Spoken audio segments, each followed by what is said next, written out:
Саламатсыңарбы? Бүгүн биз белгилүү мамлекеттик жана саясий ишмер Исхак Разаков жөнүндө сөз кылмакчыбыз. Разаковдун бир жанып кайра өчкөн жылдызы. Исхак Разаков.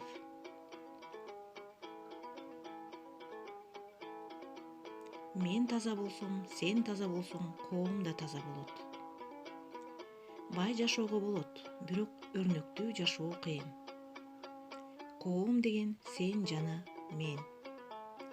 Күчтүүлөрдөн коркпо, өзүңдүн алсыздыгыңдан корк. Исхак Разаков 1910 жылы 25 октябрда Баткендин Лейлик районундагы Коросон кыштагында туулган. Атасы Разак Берик уулу менен энеси Жамиля Сейит кызы Сүлүктүдөгү көмүр кенинде иштеген. Исхак 3 жашында энесинен ажырап, аны бакканга атасы Разактын эжеси Гүлхан жардам берет. 1918 жылы оор турмуштун айынан Ташкенттеги туугандарыныкына жөнөшөт. Бирок жол азабынан Разак катуу ооруп, 8 жаштагы уулу Исхакты томолой жетим кылып таштап кетет.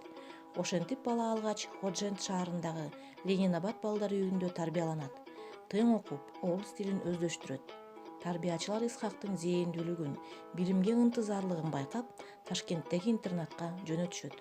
Ташкенттеги мектеп-интернатта билим алып, 1929 жылы Ташкенттеги педагогикалык техникумду, 1936 жылы Москвадан пландоо институтун бүтүрөт.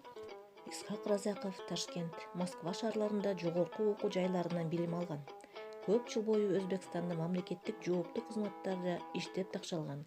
Иш билгилиги, көрөгөчтүгү жана терең акылмандыгынын натыйжасында 1950 жылы Кыргызстан Компартиясынын Борбордук комитетинин жетекчиси болуп дайындалган. Бул мезгилде Кыргызстандын экономикасы жогорку деңгээлге өнүккөн. Исхак Разаковдон алган сыйлыктары: 2 ирет Ленин сыйлыгы жана 2 жолу эмгек кызыл туу ордени, Улуу ата мекендик согуштун 1 даражадагы ордени, Кызыл жылдыз ордени жана башка көптөгөн медалдар менен сыйланган. 2016 жылы Кыргыз Республикасынын баатыры наамы ыйгарылган. Үй бүлөсү: жубайы Рауза Ибрагимова менен Эльмира, Эркин, Эмил аттуу уул кыздарды тарбиялап чоңойтушкан. Акын жазуучуларыбыз дагы бул улуу инсанга арнап өз чыгармаларын, ырларын жаратышкан.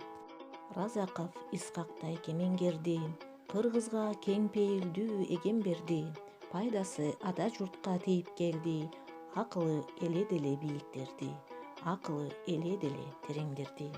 Ал эле адил дагы, асыл дагы, ар жактан эл журтуна жакын дагы, ал элдин сынагынан таптак өткөн, ашкере аруу өткөн, аппак өткөн, ал болчу элдин улуу акылманы.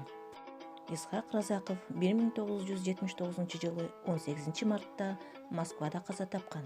Кийинчерээк сөөгү Кыргызстанга көмүлгөн.